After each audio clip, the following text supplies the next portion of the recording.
Welcome to the radio. We are back with little Dave, and we are adequately fired up as we were just talking about how we feel weight caps are just absolutely silly.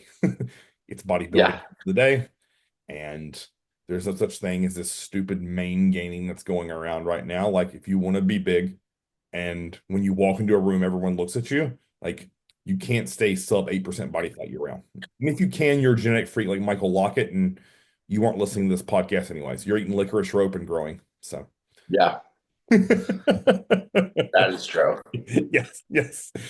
You are not trying to find out ways to get bigger because whatever you're doing is working. So, it's that's kind of a fun segue for us into the topic I wanted to have at hand, and that is the reason you're not in shape.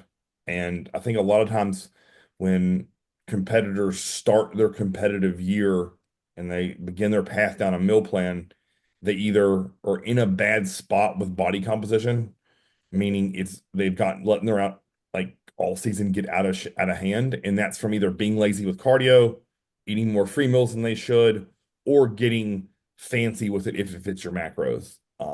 Because I'll say this till I'm blue in the face, like very rarely will you ever see someone get fat off of meat and rice. And Yeah, where that goes sideways is when you start eating meat and cereal, and then that meat and cereal turns into Chipotle, and then that Chipotle turns into Five Guys with ice cream. And suddenly, those 5,000 calories you eat aren't from good sources. It's from 5,000 of whatever you can see. It's a seafood diet. You see it, you eat it. So it's all those like funny things I see where it's like people post those Reese eggs and they're like, this is 8 grams of protein.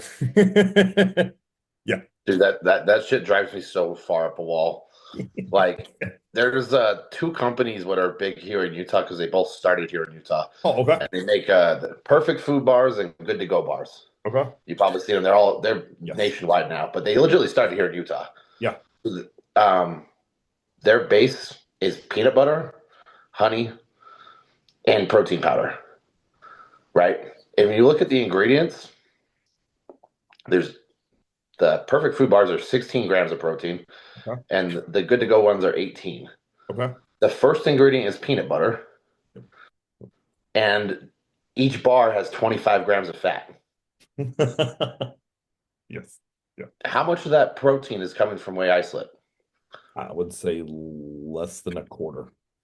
Legitly, if you do the math, Yep. there's 4 grams of protein in there coming from isolate. So that means you're getting 4 grams of a complete protein, Jesus. Yeah. and you're eating, 300 calories Right. Yeah. for 4 grams of usable protein for building muscle. Yeah. Right. Yeah. It's And it's just like it makes sense why if it fits your macros, like go south. It's like cool. Like, yeah, you got 18 grams of peanut butter protein. Good luck. Like that's versus like you're missing out on almost 4 ounces of chicken. yeah, right. Yes. Yeah. And it goes back to me, right? Like if you always just encourage people to look at what they're eating, right? Like look at a peanut and then look at a chicken or a cow, and you think like, is this nut gonna add as much as this muscle that I'm eating from another animal? And in my mind, I never was able to rationalize or logically think about that. And I think sadly, that's where most of the times when people use those like food tracking apps, they get so twisted, right? It's like they're telling me all this protein, but it's like, hold on, in a cup of rice, there's 4 grams of protein technically. Are you counting that? And if so, like if that adds up over the course of your day and your carbs say are north of say 600, you can get a lot of protein that isn't from muscle or eggs. And Yeah. I'm sorry, then that same group of people are like, oh, well, I had two whey shakes. So you figure that's what, 100 to 120 grams of your protein are from liquid. Okay, cool. That's where you start to see a discrepancy in what I consider like hardness to softness in the off season. Like there's a reason they're walking around and they're like smooth skin. Like it's like a whale skin. That's what I always think about, right? It's like, no, even in the off season, I still want to be hard and like vascular through my appendages at minimum. Like, Yeah. and that's where I And thought, I mean that's like the fun, like I mean, if you have carbs, you probably don't need a ton of protein. Well, yeah, yeah, But when you start dieting and that's still the case, like that's why people exactly with what we're talking about. It's like why you're not showing up shredded, well, you know, is and or you switch that up and your body's like, oh, we're not used to this, yes, you yeah, know, and you have a period of weird flux. mhm, But I mean, take a gander at it when you know like when you get rid of the protein sparing carbohydrates in your diet or you lower them yeah, and your protein is coming from rice and peanut butter and whey isolate shakes, like yeah, it works until it doesn't. right. Yeah. I mean, if you think about the gambit of protein portions that I've fed you over 7 years, almost eight, I've had you at 5 ounces of protein, like 5 ounces cooked. I've had you as much as what, nine and a half, I think. Uh-huh. I think even maybe I've given you 10 with some fish meals. Yeah. Um, and like, a lot of times if people heard me say that, they wouldn't understand, like, hey, if I'm having you eat 1,000+ grams of carbs, I don't need you also eating 9 ounces of meat. Yeah. On the flip side of that, if you have a day that's protein only, I'm gonna have to give you a lot of meat. Like, Yeah. end of story. Or if we have like what I consider like a moderate day where let's say you have 200 grams of carbs around your training window, I may have you at 7 ounces of protein around those carb meals, but the rest of your non-carb meals, I'm gonna have that shit sky high at 8 or 9. Um, and to me, like that's where the strategy of nutrition planning comes into play.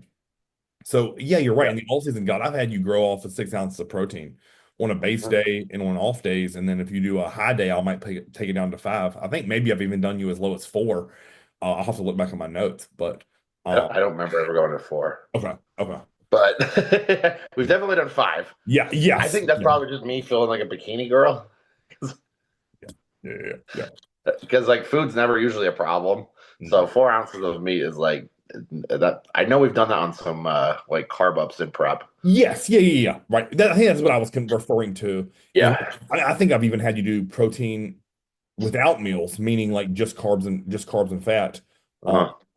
I think I remember that specifically at North Americans when you and I stayed in that really cool Airbnb with the Ferraris. Um, could be wrong now. I'll have to look. Um, Yeah. but all right, so what are some tangible things you look for, and we'll speak for guys and girls here. In the off season where you feel like is a good starting point for anywhere between a 16 and 20 week prep. Like, what are some things that you look at in a physique that are like, okay, cool, we're in a pretty good spot. For men, I Yes. want to see a separation between glutes and hamstrings. Mhm. That shouldn't just be a wall. And Correct. then at least some ab lines. Doesn't have to be center lines, Agreed. but that guess that's a oblique little wall on the Yes. side. Yeah. If I can see just the two on the outside, we're in a really good spot. Mhm. Yep. And then same thing with lower back. As long as there's not like you're gonna have all men are gonna carry like fat on like that muffin top wherever it happens. But as long as it's not like spilling over their if it's spilling over your boxers or your posing trunks, like there's a problem. Like it might be a little like, but if it's like an actual like that, it's it needs to change. Um, I call it like a jump rope test. If you jump and that jiggles, it's too yeah, yeah, high. exactly. Yeah, no, I'm with you there. Like an ab, what I call like ab wall lines. So it's like you said, it's like an upside down U, and then it goes into a V to where your pelvis is. Like I need to see that. Um, I'm big on like I want some arm and leg vascularity, and I know that Yep. some guys like they might be a little fattier through the quad and hamstring, but at least your lower leg, meaning like tibia, calves. Oh If yeah, if you don't have calf hamstrings, something's the calf veins, something's wrong.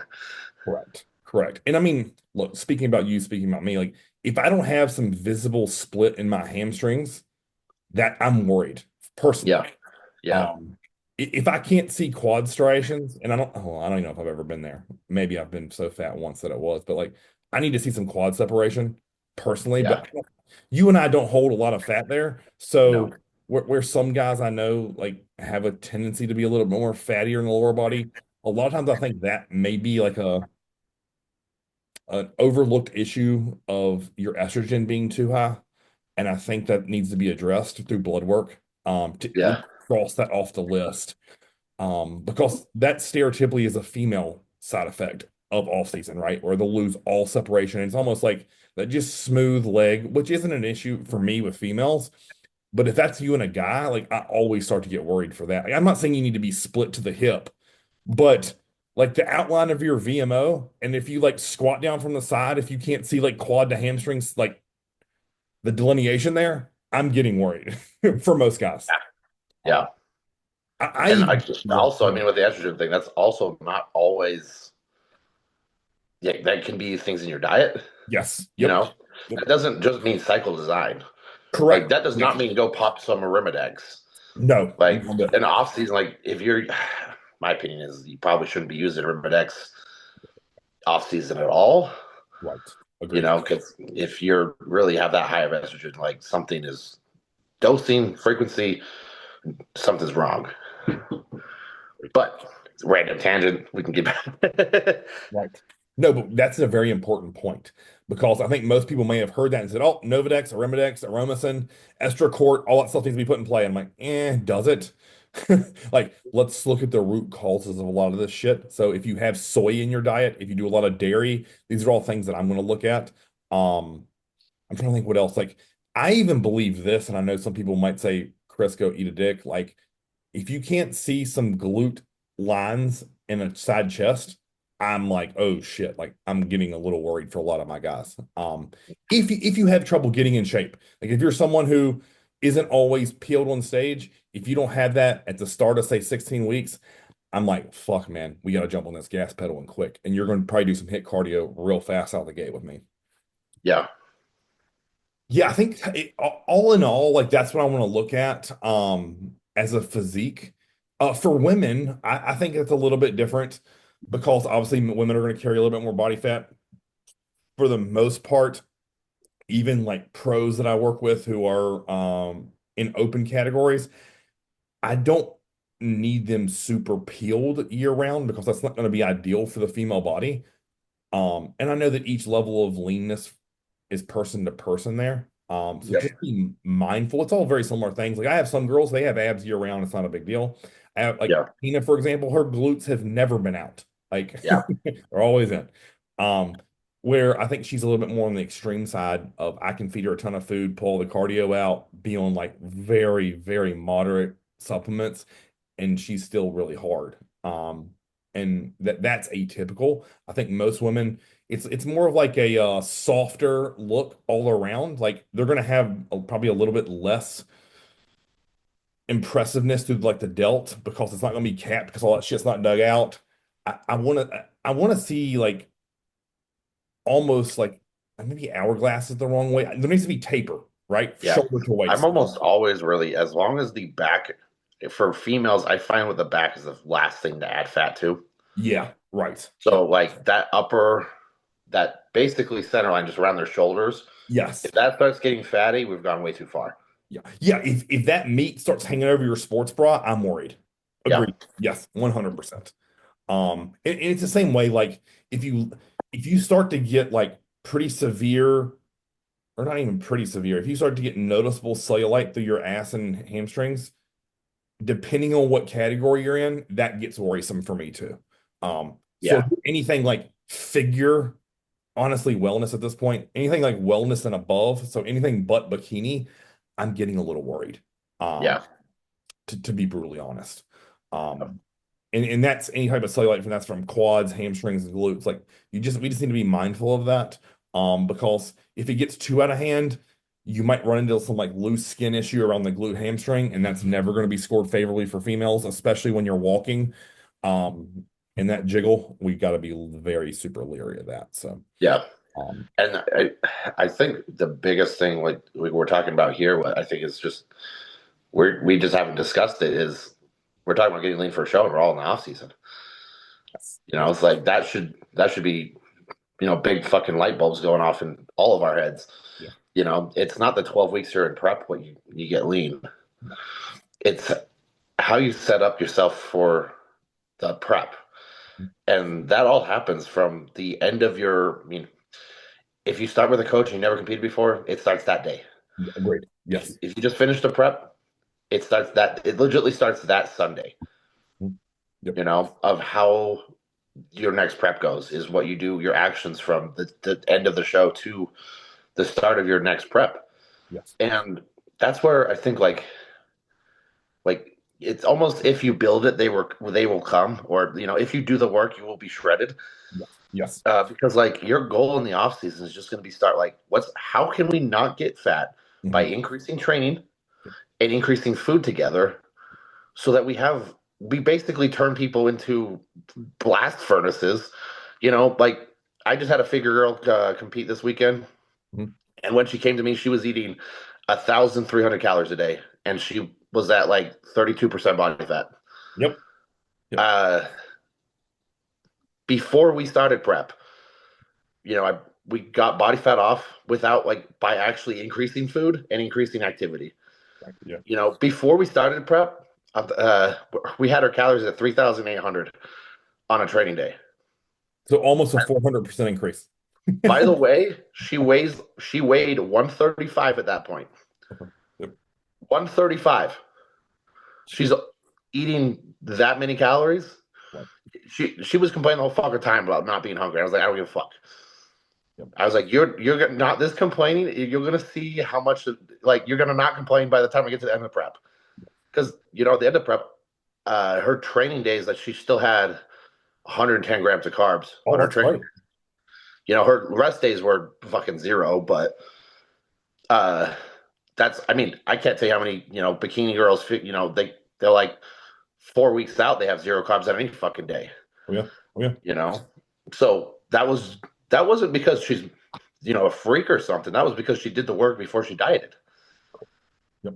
Yep. That's something that so many don't marry together is they just think I feel like a lot of people are at this point where like I'm just gonna do a show and that's to give me something to chase and to get a marketing for my Instagram and YouTube. And I'm like, okay, like I definitely can see how that makes sense in your brain. But if you're coming to us in a horrible spot, small, body fat high, and eating minimal food, that's a terrible place to be in. The Yeah, best looks I've had with the majority of my guys and girls have always been we're eating a ton of food, we're full blown body fats within reason, and then it's just a slow dial down into the show. And slow is person to person. That could range anywhere between 10 weeks and 25 or 26 weeks. And that completely depends upon the person, their lifestyle, and how aggressive they like to be, right? yeah. Well, I mean, So, exactly right. Just like I just that prior example I gave you. If she came to me at 12 weeks out with that same scenario, eating 1,300 calories a day, and she said, in 12 weeks I need to be peeled. I mean, it's doable. correct. But the thing is that you also have to remember what happens after the show. Right. Oh, yeah. Like, is your thyroid shut off completely? From exogenous use? Yeah. How much, can you handle not binge eating? Because the post show, after the show, you're gonna have like 25 grams of carbs a day as an increase, Yes. Yep. you know? That what you just said was where I was going to go next. Can we do anything in the short term and be achievable? Yes, without a doubt. But I've starved people to the point of getting them in a spot to win. And then they've had such an unhealthy relationship with food for the next 2, 3 months that they end up being in a worse spot than when they came to me. And every time I warned them of this, hey, what we're going to have to do is going to be miserable. The Yeah. rebound off of this, if we mismanage it, is going to be borderline eating disorder. Yep. I encourage you not to do this. And like, Chris, I'm good. I'm good. I'm good. And then next thing you know, they send me an update and they're 55 pounds up in a month. And they're like, I cannot stop eating Ben and Jerry's every day. Yeah. I, Well, I, it's one of those things. It's just like, I mean, like, if you're a girl, 20 milligrams of Anavar and 120 mgs of Clen works until it doesn't. yeah. Yes. Yeah. If I wanted to get rich today, Right. I go rob a bank. It works until it doesn't. Right. I might be a millionaire today. I also may never like fucking see outside of a prison cell. Right. Right. Like Yeah. you can do whatever you fucking want, but like the outcome after the fact, you know, Like, if I went and robbed the bank today, do I still live in this house? Probably fucking not. No. You know, I mean, you might get lucky. You might get away with it. I mean, chances are really fucking slim to none. Okay. Yes. Yes. And I think that goes back on us banging the drum of patience. And that is something that most lack because they don't understand that this sport is nothing but delayed gratification. My actions today, I don't see. My actions yesterday, I don't see, other than me knowing I did them. No one Yep. else around me knows if I'm going to train back today or not, outside of my brother who we film it for YouTube. And then the people that are lead, right? No Yeah. one knows that I trained back. No one knows that I ate my 6 meals. No And one no knows one knows you trained hard. right. Yes. Right. Yes. Yep. I did cardio alone by myself at 5:25 this morning. I'm the only person that knows. Yep. Did I sweat? Did I walk? Did I play on my phone? Did I go with a two speed or a two and a half or a five or a three? I don't know. I Yeah. know. We were holding on to the handles the whole time.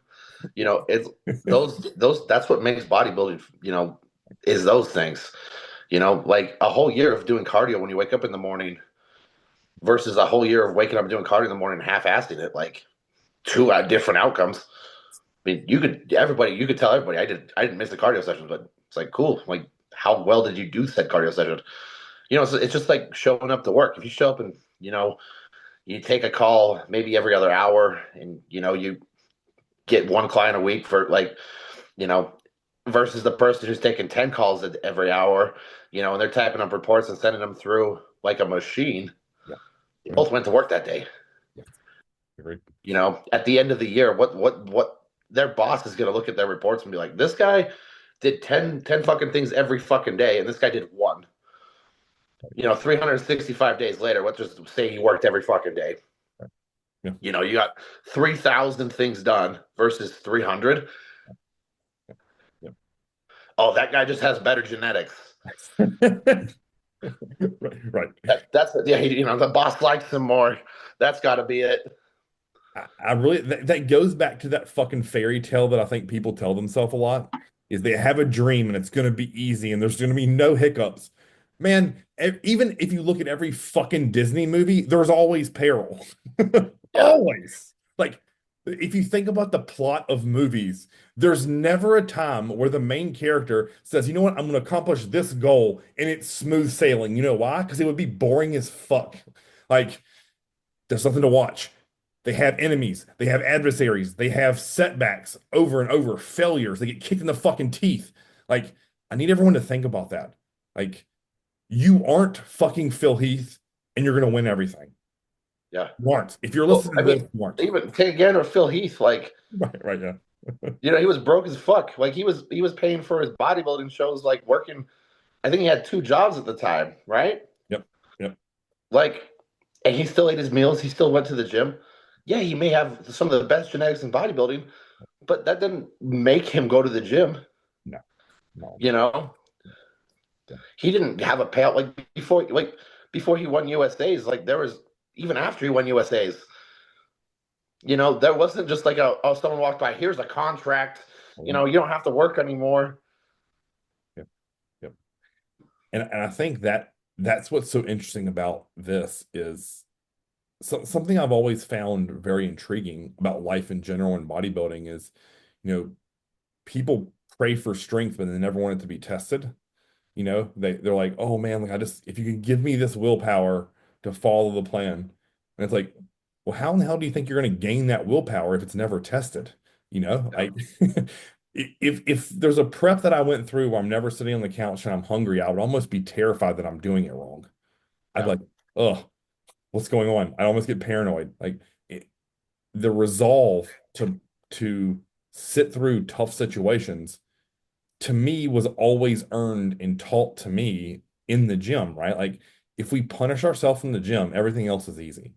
Because I can go back to, man, like this meal plan's hard, but it's not as hard as a triple drop set on Bulgarian split squats.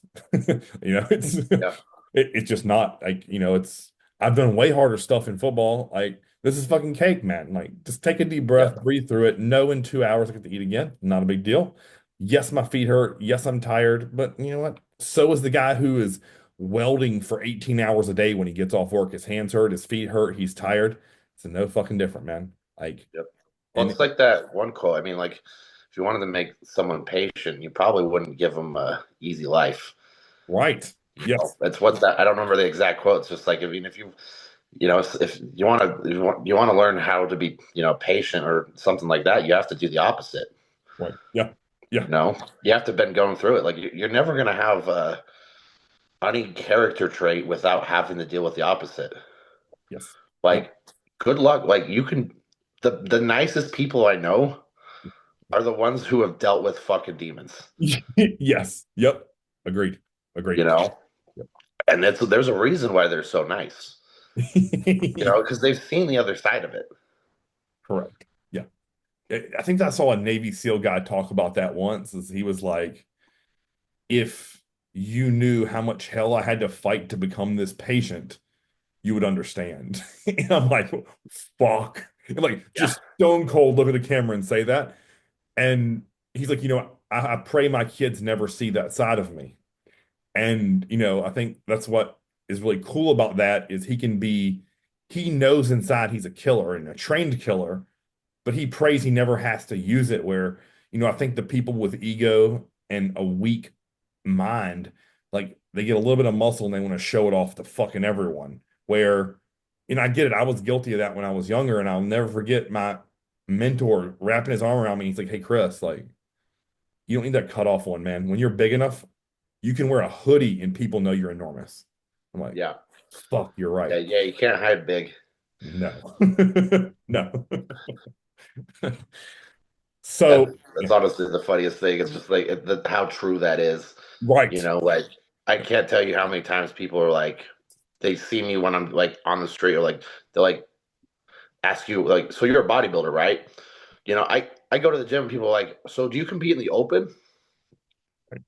Fuck no. Like, I'm fucking tiny compared to those guys.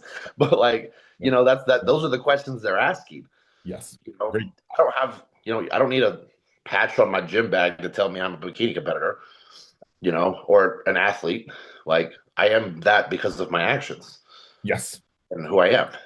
Yes. Not what who I tell people I am. And the actions for years, you know, it didn't like you just woke up and took a little bottle of test and here we are. Um, which is a common misbelief. I wish it was Yeah, that fucking simple. yeah. If it was that, it'd be hilarious if it was that simple, because there'd be a lot more really big guys out there. All right, so let's get into where do you like most of your guys to be what I would consider like 90 to 95% there? And like what week out mark do you want to see that with your clients? 3 or 2. Agreed. Agreed. The earlier, the better, because in almost all cases, like, peak week is not the week to push anything. Nope, not one bit. So I mean, you basically have to end your diet. Mhm. If you don't end your diet there, you have to. It has to be before 7 days out. Yeah, I like ending the diet like 12, yeah. 11, 12 days out, Mhm. and start ramping things up. Agreed. Yeah. But so, like, if you think about it, like, if on 12 weeks out, you're actually 11. You Yes. know, Agreed. Yeah. and if you're not to that point, it's just like, okay, cool. Well, we have to play these cards anyways, because if I take you and I drive you, like, if I have you do hit cardio and low calories till Friday, and there's no coming back from that. Not one bit. Nope. Nope. And I think that's a lot of times what people don't factor in is they assume that last week is going to be something appreciable in terms of progress. But, and it is, but it's not fat loss progress. Or it shouldn't be. It should be, Yeah, in my mind, refilling the tank with glycogen. It should be resting and de-stressing. So yeah, if that's done properly, that's a shitload of progress we can accomplish. But it's yeah, fat loss progress. All of the fat, if it's not gone, as you said, at 7 to 10 days at the absolute latest, like there's no amount of diuretics that are gonna make your glutes striated.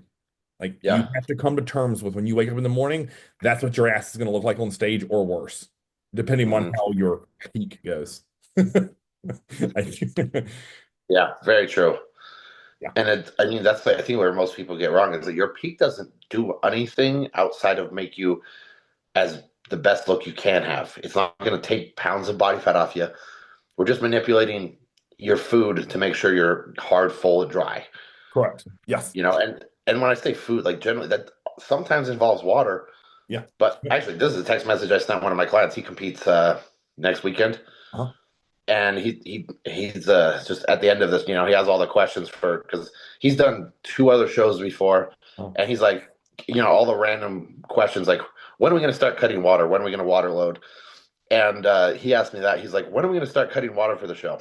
Uh-huh. And like 2 days prior, I'd give him a high carb day, and I just grabbed his side chest from his post workout pics and Mhm. sent it to him. I was like, how much water did we cut for this?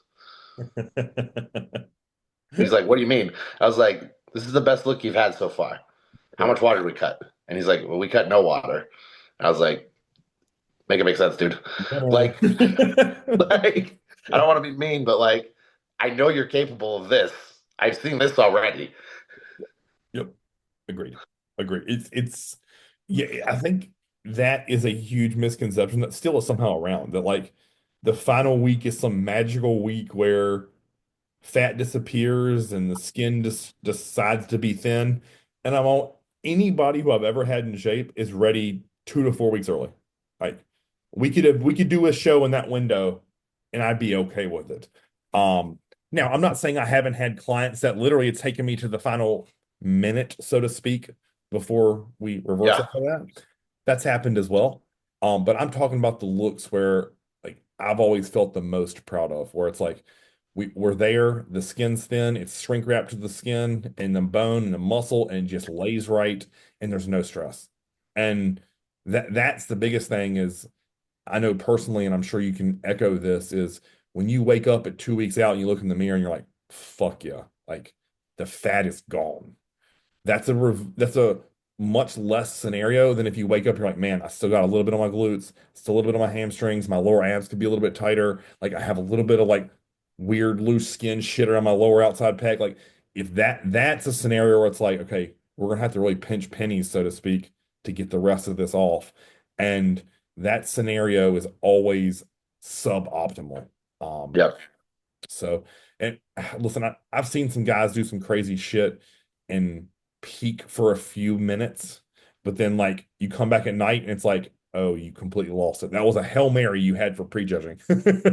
yeah, Reason they yeah, lost the exactly. overall. Um, so again, you can manipulate things to the 10th degree to get that little bit of look, but I'm telling you, it's very rarely can you hold that for 1 or 2 days. So be leery of that, which is why I always recommend get the fat off, be ready early, cruise in, and if you're, I guess I've always thought this, if you're early, just pick another show, like find one sooner and do it. There's no Yeah, stress from that. Where if you're like, oh my God, Chris, there's 14 days left, and there's 12 days, and there's 10 days, like I still have fat here, like okay, cool, we can do the opposite. We can pick a show a little bit later, and let's just remove that stress. Like there's yeah, very rarely is there anything marrying to that unless you're a pro and you've already signed a contract. If so, we're going to be a big boy and we're going to compete in that thing and know that we're going to have to compete again in 2 weeks because you're not where you need to be. That those scenarios are different for amateurs versus pros. So um I'm trying to think things that I want to see mind wise, I think are I'm starting to see is more important, if not as important as the physical stuff. oh, 100%. And if you have those rambling thoughts of doubt and you're lacking self-worth and it's like you aren't sleeping because your anxiety is so high and you're on Instagram doing this like oh my God he's in it and she's in it and he's in it and that's in my weight class and oh God Chris I better suck my weight down because I don't listen if you're doing a national levels show or a pro show there's good guys everywhere fuck off be your Yeah, best and let it fall where it falls like yep, that you can't get caught up in who's competing because none of that matters to you. So take a deep breath, relax. Don't try to think 14 steps ahead. If you're working with Dave or I, we're not going to tell you what you're going to eat on Saturday if it's Monday. Like, yeah, not a clue. have all the foods we've been eating and we're good. Oh, and by the way, they make fucking Grubhub and DoorDash where if I need you to say add 3 boxes of Rice Krispie treats, you can order those and have them to your room in fucking 2 hours at most. So Yeah, take a deep breath. We can figure this out. Have all your normal food, nothing crazy. Don't think that cutting sodium behind my back is going to work. It's not. Don't do it. Don't do it. I don't care what That's your fucking gym bro says. And he did yeah, the 80s and he peaked better than he's ever had. Listen, I want photos of that. I want to see those glutes. yeah, yeah, exactly. Stop it. Like all of that mess, like I know a lot of competitors can get in their head because the people around them, they ask you the stupidest shit. How you feel, man? I'm telling you this right now. Do not feed into that bullshit pity party. If someone asks me that and I could be on my damn deathbed, I'm gonna say, man, it's going just how I expected. I'm right where I need to be. And Yep. that cuts that conversation. You don't have to tell them how bad everything hurts. It's a contest prep. It's gonna hurt. We all know it. Yeah. Second, like Yeah. if they give you advice and you have a coach, don't listen. Just say thank you. Don't tell them what you're doing is better and get into a fucking battle with them because you have fucking 100 megs of tren in your body. Like, relax. Just say, cool. I'll look into that, man. Thanks. I appreciate it. Yeah. And then you move on. Don't take training advice. Don't add in some new fucking exercise. Like, it's not the time for none of Yeah. that. Yeah. And exactly what you said. Like, if anybody gives you advice, like, you always have to take it with a grain of salt because they're giving you advice from what they see that day. Yes. Where we just talked about bodybuilding is from here to here is what made those changes. Yeah. And if you don't know what happened from here to here for that day, Yeah. that advice is not as relevant, you know? Like It's why it's really it's easy weird. to see in hindsight, like, oh Oh, cool, yeah. you should have been leaner or you still have more muscle to grow. But it's like, oh, you should have had a little bit more salt and maybe a little bit more water here. It's like you you know, like, oh, you needed more carbs. It's like you probably don't fucking know that. You know, it could have been a mixture of things. Like I remember one of the shows where I was peeled and we were hard and dry, and I had a coach from a different part of Utah. I was like, you should have came in harder. I was like, there's no fucking way I could have came in harder. Like thank you. I, Like I think what you mean is I need more muscle, right. Yes. but like there's nothing I could have changed to be harder. Like if I could have been harder, I would have been harder. Right. Yes. Yes. You know, outside, I'm trying to think of like what maybe some good advice would be. Like, let's say someone said, "Hey, Chris, like when you go side chest to your back double, you let your abs hang." That's good advice. Suck your fucking gut in. Like, I'll take that and say thank you. Yeah. Yeah. Um, but anything outside of like, which is why I don't get into like nitty-gritty details with people who I'm not like good friends with. Like, I'm never gonna, someone's like, "Hey, Chris, like, what supplements are you taking?" I'm not gonna get into that and tell them all that. I'd tell you that because you wouldn't think twice about, oh, that's really cool how you did that. Like, and then we'd move on. Like, Yeah. or hey, why'd you do that? And I'd tell you. But like anytime someone's like, oh man, well, Chris has you on way too much of this and not enough of that, and you need more estrogen blockers, and man, quit filling your brain with that fucking garbage. If someone asks you what supplements you're on, like, man, like I'm in a good spot. Like it's working. And you just let it be. Yeah. Like you don't have to tell everyone everything. And I'm not saying like you need to be secretive because I think my protocols are like legendary. But when you start telling all the details and people start picking through it with a fine-tooth comb, that's when you run into problems. And then Yeah. it's And it's honestly hilarious. yeah, It's just oh, like, oh, you're not using T3 or you're not using telomere. right, You right, know, right. aren't you gonna die? It's like, Yeah, uh, right. I probably don't need if my blood pressure isn't out of range, I probably don't need something to control my blood pressure. I Yeah, mean, yeah, that's a different story, but I mean, like, if you want to use that preemptively, like, because someone on the internet told you to, right, because it's a lifesaver for us bodybuilders, like, have at it. But realize that also still comes with side effects. right. So funny. We showed Keena's photos last week, right? She's on zero T3. We've used none. Yeah, You know how many coaches would be like, oh, she needs to add T3. Why is it not in there? She's not on T3, she's not on T4. We didn't need it. Fun fact, right? But you have to have it as a pre-contest drug. Wow, she didn't need it. She was always in shape.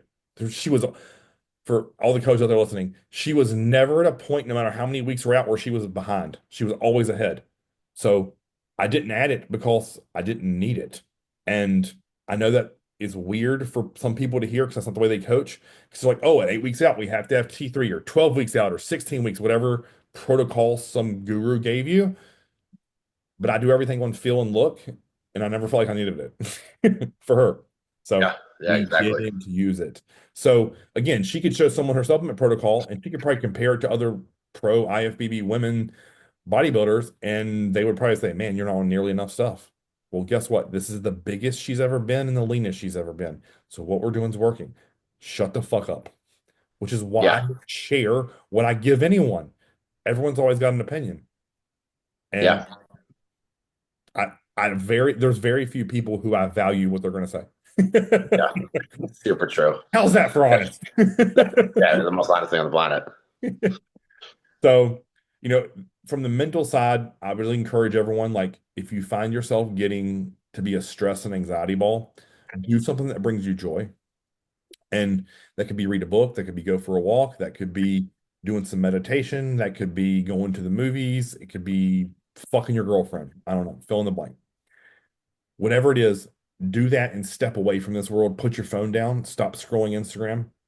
Like, don't look at TikTok. Like, I'm telling you, all of that stuff, if it causes you to be triggered, don't do it. Like, it's as Yeah, simple as that. Take a nap. Again, it can be fucking anything. I have a girl who she knits when she gets really hungry, and she's like, Chris, it just works for me. Awesome. It's an incredible coping mechanism. Takes your yeah, mind off of it. It gives you something to do. And at the end of the day, you have something tangible in your hands that you just did for 2 hours. And guess what? Now it's time to eat. So again, just do saying things that cause happiness. And you have to realize that, or at least in my mind, the maturity of a competitor, the more we do this, the easier this should get. Um, yeah, because it's just a period of the year. It's not, oh my God, Chris is 16 weeks out. It's no, I've just pulled my food back and I've added cardio and we don't eat cheat meals anymore. Like yeah, there's nothing different. My life hasn't changed one singular bit other than the three things I just listed. Like, yeah. should I be miserable? No. Am I miserable? No. Like, okay. Why is anyone miserable around me? They aren't. Exactly. And that's that comes to a huge point too. I mean, like if the best bodybuilders generally are not result oriented bodybuilders, they're process oriented.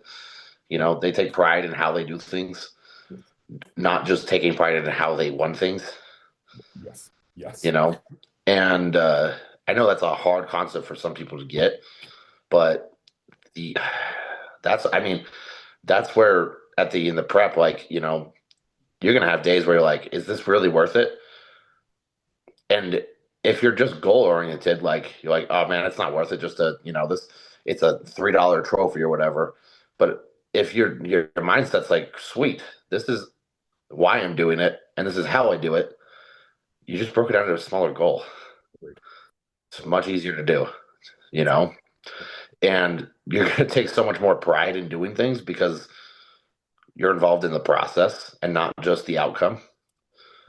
You know, Yep. it's really easy to become outcome focused. Like it's really easy for me to say, hey, I'd like to have, you know, a house or, you know, have a crazy estate, you know, that sounds awesome. You know, going to work every day and making that happen is not going to sound awesome. But if I enjoy what I do for work and make money with it, that outcome happens, Yep. you know, and I'm also not stressed out the entire time. Correct. Yes. Because that's daunting, right? You're like, oh, I have to work for the next 10 years at this wage to get where I want to be. Yeah. You can either enjoy those 10 years or be miserable. That's completely within your control. Yeah. Um, I think the final thing I want to touch on here before we sign off is the last mistake I see a lot of guys and girls making is they begin to plan their off-season rebound and obsess about what they're going to eat, what they're going to do, where their training's going, what show they're going to get for the next ready for the next year. Hey, live in the moment. Do not be a forward thinker in that time period. I'm telling you, Yeah. it's disaster. Like, Yeah. just don't. Like, Yeah. The people who are planning their free meals when they're 4 weeks out are not the ones winning shows. 1,000%. That's all I have to say. Like, Yep. Yep. You I know, have they're too also, busy. Yeah, they're too busy worried about how their posing looks, how their next meal is going to go, and yep, how their training's going to worry about what is happening at fucking Rancheritos in 40 days. right. I have also yet to work with someone who has collected a pantry full of bullshit for the last 8 weeks who didn't sneak in there and eat it at some point at the end when they got hungry. So, word to the wise. Unless you live with a significant other who has a bunch of goodies in the house or you have kids like I do not collect all the shit you want to eat because then you'll collect it and then you're like, well, fuck, I got to eat this. I'm not going to waste money and throw it away. Don't do it. Trust me. Like, I've been guilty of that. It doesn't work. It will not be successful. You'll go in there every time you go to get your oatmeal out of the cabinet, you're going to see that fucking box of Cinnamon Toast Crunch or whatever the hell you're into, and you're going to want to eat it. Don't do that. Yeah, Don't become a hoarder of shit food. All that shit food will be able to be bought the day after the show, the night after the show. Trust me. There's Walmarts and Krogers that are always open. and Like, I mean, chances you won't even want it. I remember when we did North Americans, we did that show, and there was like that Buckeyes brownie booth, yep. and I was like, I ain't paying $15 for a fucking brownie. Like, No, I was like, post shows like that is not even close to being worth it for me. no, Like, no. I'd rather take, just go have some steak. Yes. Yep. But Think about how many competitors we saw walk by that booth and just they were buying it all. yeah, Like, what are you going to do with that? Like, you're going to take that backstage with you? Why? Why are you going to have that back there with you? Like, why is that even going to be an option to eat? Like, if you need to get full, you're going to use that? Okay. Okay. Got it. We're not on the same page. yeah, Like, yeah. You're like, this brownie will get me full. It's like, well, hopefully, but maybe a little too much. right, right. Yes. Yeah. Oh, and by the way, do you know what the fuck went in there? I don't think you're reading that ingredient list and knowing if you've eaten anything of that for the last 18 to 20 weeks. Like, Yeah, that always worries me. Like, right now, you're peaked. Like, let's just chill. If you need carbs, we'll get carbs that you've always eaten. If you need fat, if you need water, like, I don't know. I guess that shows my OCD there. But yeah, that's where I want to end. So don't get ahead of yourself.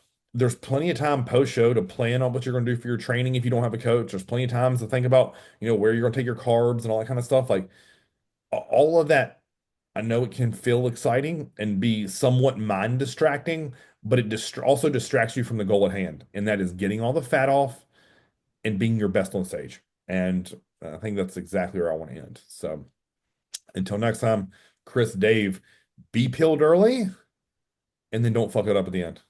See exactly. you.